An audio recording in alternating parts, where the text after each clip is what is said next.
Cain kills Abel. Cain's children kill 7. Cain's grandchildren kill 70-fold. And then Tubal-Cain pops up on the horizon, and he's the person who makes artifices of war.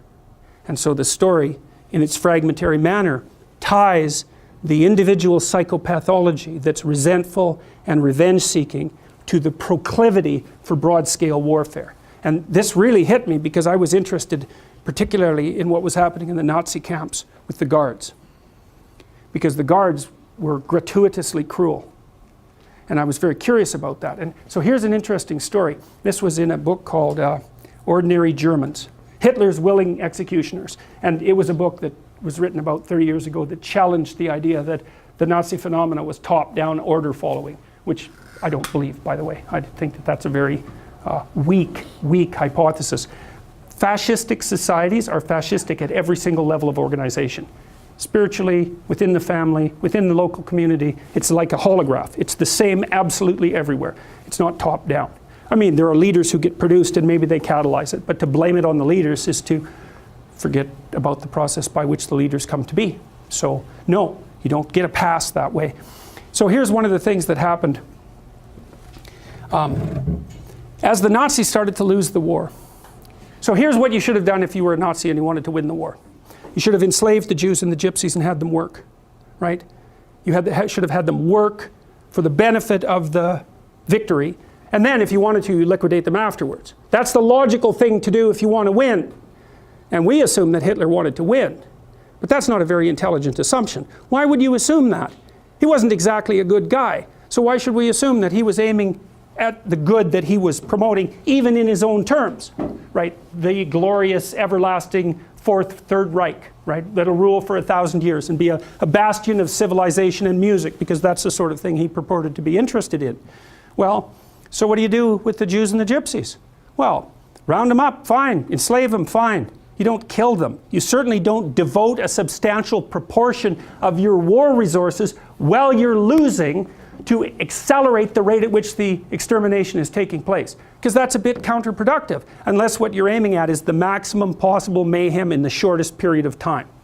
Well, so what happened as the Germans started to lose the war? Did Hitler lose faith in his own ability? No, he believed that the Germans had betrayed him with weakness. And so he was perfectly willing to accelerate the rate at which Germany was losing the war.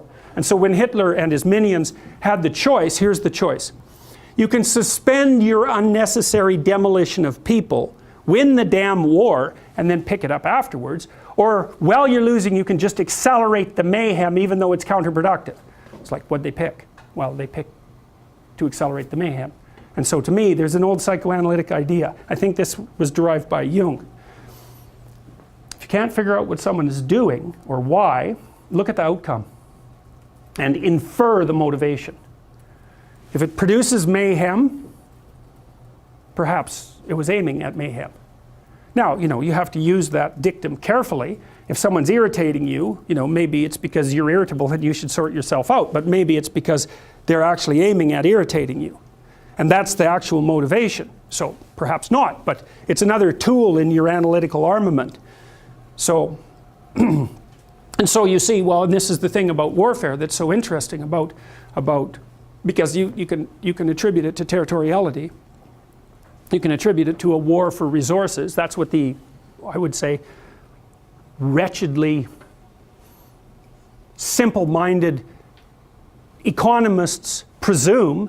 People fight over scarce resources. It's like, hey, we're a little bit more sophisticated than that. And first of all, what resources are you talking about? The bloody Inuit had nothing. They lived perfectly well. What did they have? Snow and seal blubber. People can live in unbelievably deprived conditions. And so the idea that there are natural resources that we fight over because there's a shortage of them is a pretty oversimplified view of human beings. It's like, well, why do people fight? Well, maybe they fight sometimes for good reasons, but very, very frequently they fight for bad reasons. And those bad reasons are personal as well as sociocultural and economic.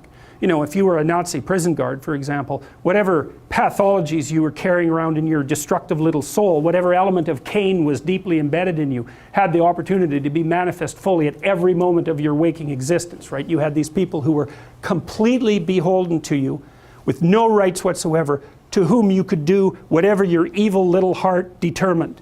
You think, well, maybe that was a motivation for putting them there to begin with. And all the cover story about, well, we're trying to build the Third Reich and we're trying to stabilize the state and we're trying to do all these good things. Maybe that's just a cover story for the real motivation, which is nothing but what? The construction of death camps that killed 6 million people. How about that? And the obliteration of 120 million people on the planet, and the leaving of Europe in ruins. Maybe that was the motivation. Or are we going to attribute to Hitler the highest possible motives? Say, no, it's an archetypal manifestation of Cain. Now, he's going to put up a front that says, well, I'm your savior. It's like, well, destructive people think that Cain is their savior.